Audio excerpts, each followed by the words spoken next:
Hello, it's Siwo Milburn here, and essentially what I've done for you is I've haphazardly thrown together a sort of crash course how-to video on how to iron all of your blue uniforms. So lights, darks, trousers, skirts, jumpers, everything apart from your greens, because I feel that's sort of self-explanatory. It's aimed at newer cadets that don't know how to iron their uniform yet, but also older cadets are running into same problems with their ironing. And hopefully the video has chapters on it as well, which means that you can just skip to the part that applies to you. Great, let's get started. If we first have a look at the actual iron, I'm using a towel underneath the cover of the iron, which covers up the ridges of the metal framing, which affect how the garment is ironed because it might imprint into the ironing. Let's not judge my ironing cover, it's got many watermarks on it. In terms of the actual iron itself, I'm using a fairly standard iron where you fill up the water from inside the iron instead of having a detachable water tank like a steam iron does. So let's kick it off with how to iron trousers. I'm arranging one leg at a time with a nice little area there so that the seam runs down the centre of the trouser leg and the two creases, the front and back crease, runs down the sides actually. I'm going to smooth it down with my hands just to check for any wrinkles underneath the fabric and to make sure the creases are lying flush with the ironing board itself. You want the iron fairly hot. Test that just by ironing a section and then putting your hand on top of it. Don't touch your iron ever, please. And we're just ironing in nice sort of flat strokes, making sure to use the entire base plate of the iron and trying to get some pressure behind it. Good. I've got my ironing board at a slightly lower setting, just so I can try and get my body weight behind the iron as I'm ironing the creases in. I'm going to grab it from about an inch above and fold it onto the next section and begin ironing.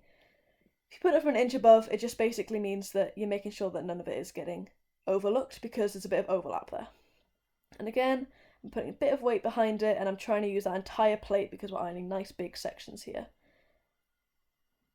And yeah, making sure I'm feeling each section before I start ironing it, because if there's a wrinkle underneath there, you're going to press that into the fabric and that's not what you want.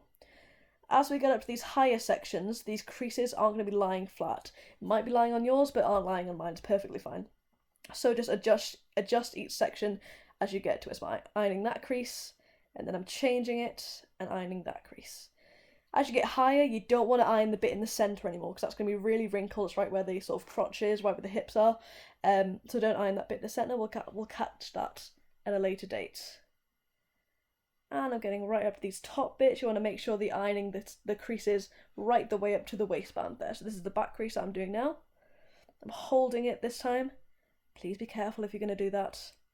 I'm actually flipping it over so I can get that pleat ironed flush to the ironing board. You want the crease to line up with the front pleat.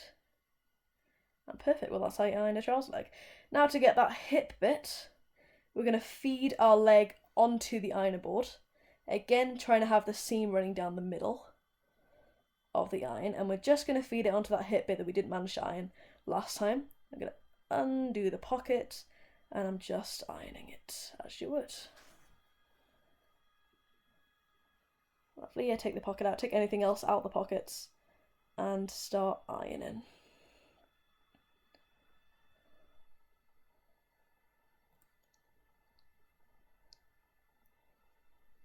And I would also recommend how to hang these trousers up is to do it by the bottoms actually. So have the creases running side to side and hang it up by the bottoms using a smaller hanger if you have one.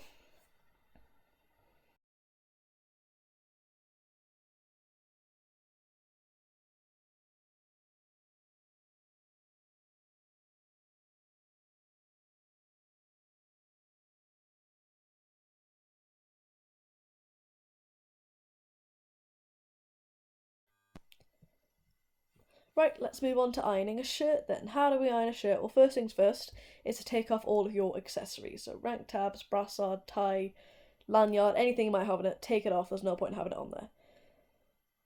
There's a specific way in which you order a shirt, a specific order. That order goes collar, yoke, epaulets, sleeves, then the actual body of the shirt.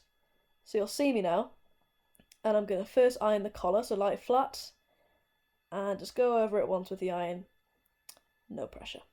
Then we're going to move on to the yoke. The yoke is sort of a strip of fabric right along the shoulders, underneath the epaulets, and it's a bit tricky to catch if you don't do it on its own. So iron the yoke, yeah, just by putting it on the point of your ironing board, like that. Yoke done. Epaulets. Hold them with your hand, be careful, and just nice and quickly iron them. Doesn't take a lot to iron an epaulet. And now we're going to move on to the actual body. No, we're not. We're going to move on to the sleeves. You iron a sleeve just like you iron trousers. So again, with the creases either side of the garment. And you want your crease to start in the centre of the epaulet if you can. Smoothing it down to get rid of any creases. And we're just going to iron it now. Perfect framing there, mate.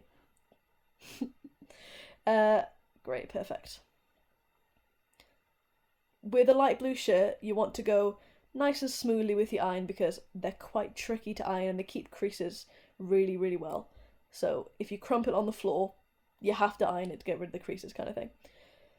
Right, now we're going to move on to the other sleeve. Even better framing there, right at the corner. Lovely. Again, smoothing it down. It's a thinner material than the dark blue and the trousers, so it really does keep a crease well, which means that you have to iron it thoroughly. Now we're going to move on to the bit at the bottom where there's a pleat. My advice with pleats, all pleats, is try to ignore them, try to iron and round them. So I'm just pulling it by there, by the cuff, and I'm trying to iron around the pleat. Don't iron over the pleat, it's just going to end terribly. This is a female shirt with a dart in it. As you can see, the little dart is supposed to go down to the second button, which is that one there. Lovely. Male shirts have pockets on them. Female shirts have little darts on them. Again, with the pleat, the dart, try and just ignore it. Try and iron around it. One nice swoop. As you can see, I'm ironing, and then it doesn't look perfect after ironing. That's because the light blue shirt is just how it looks. It's never going to look completely flat on the ironing board. So once you've ironed it, move on, and I'll show you at the end how to get rid of those tiny little creases that might be annoying you. Lovely. Yeah, perfect. You don't want to linger too much on a light blue shirt. Female shirts again have these pleats down the back that are supposed to go all the way down. So what I'm doing there is folding it, holding it in place with my finger, and then just ironing it down. Try and get into those top corners right there where the sleeve meets the shirt because people miss those all the time. Perfect. Yeah, again, if you have a male shirt, they won't have these darts down the back, so don't worry about that. The pleats, sorry, down the back. The way that you rotate the shirt is totally up to you. I always like to make sure that I'm getting that bit with the seam in the middle because people often, again, don't iron that bit. Ironing that pleat in there. Perfect. Again, it doesn't look perfect, but I'll tell you in a minute how to get it to look perfect. And this side's always nicer because you haven't got the buttons to worry about. Just iron it nice and flat over that bit there. Lovely. Pulling the fabric does help. What you want to do now, take it off and give it a shake. Hold it by the collar, give it a shake. That's how you do it. That's how you get rid of those superficial creases. Right, now I'm ironing the brassard. Nice and simple. Put it backwards on the iron board. Iron it flat. Bob's your uncle, Fanny's your aunt. It's done. Yeah, don't mess around with it. Don't mess around with your brassard or your light blue shirt.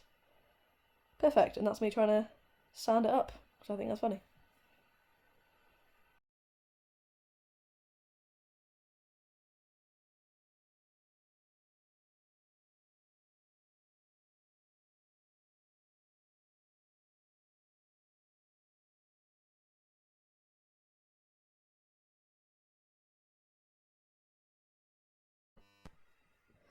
Right, bonus round, light blue collar. This time we're going to iron the collar folded over. Nice and flat with the ironing board. With the iron, sorry. And you can, if you want to, take clips and clip it down. Just try and get it nice and peaky, especially if you've never done this with a collar before. Then you get the bit directly beneath it that's folded over, and you iron that nice and flat. You want the bottom folded over where the first button is, and then you want the top nice and peaky. And again, I'm putting that in place with some, they're just hairpins if you've got them lying around. Found it really helpful, especially when I was a new cadet, and especially when I was a bit too lazy to iron my uniform. Just pop those on, and it'll keep it nice and flat. Can't see anything I'm doing, but yeah, just ironing it. And it's out of focus, grand. Yeah, and I'm putting these pins on. Completely optional, but that's how you iron a dark blue colour. There we go.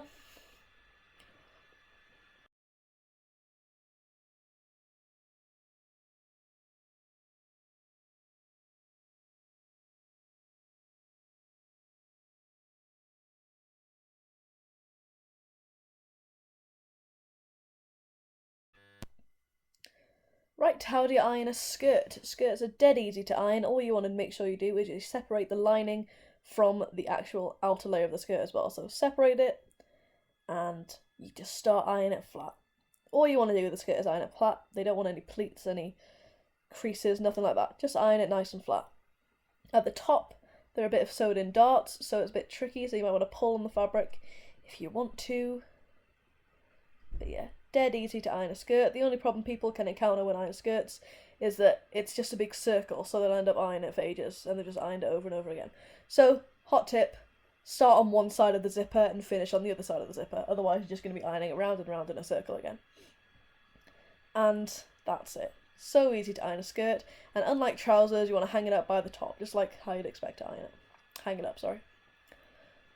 Done.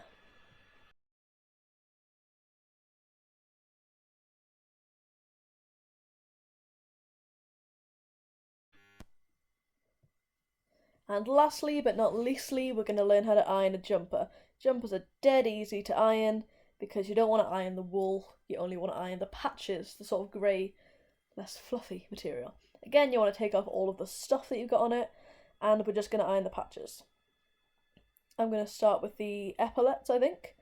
Make sure not to iron over the velcro of the epaulets, just the actual thing itself.